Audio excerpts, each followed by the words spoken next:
देखिए, सबसे पहले तो लापता, भाग गए, भगोड़े हैं, इस प्रकार की भाषा भारत की सार्वजनिक जीवन में और संसदीय जीवन में अभी अभी सुनाई पड़ती है। जब से संसद सत्र शुरू हुआ तब से लगातार मैं संसद में आता हूं, मेरी चैम्बर में बैठा हूं।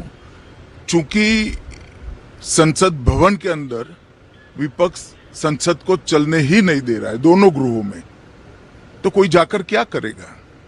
जहां तक चर्चा का सवाल है, सरकार की ओर से किरण रिजिजू जी ने, जो हमारे पार्लियामेंट्री अफेयर्स मिनिस्टर है, उन्होंने बहुत स्पष्ट कर दिया है कि जो नीट आंदोलन के छात्र प्रदर्शन पर सभी प्रकार की चर्चा करने के लिए सरकार तैयार है और चर्चा के लिए समय सुनिश्चित किया जाए और विपक्ष तैयार हो जाए। पहले तो ये यही मांग कर रहे थे, हमने हाँ बोल दिया। मेरी ओर से भी मैंने कह दिया है कि मैं किसी भी सवाल का जवाब देने के लिए संसद में तैयार हूं, मगर वो चर्चा ही नहीं होने देना चाहते। अब जनता तय करे कौन भाग रहा है। एएचएन न्यूज के यूट्यूब चैनल को सब्सक्राइब करें और बेल आइकन को दबाना ना भूलें ताकि आपको हर नई आने वाली वीडियो का नोटिफिकेशन बर वक्त मिल सके।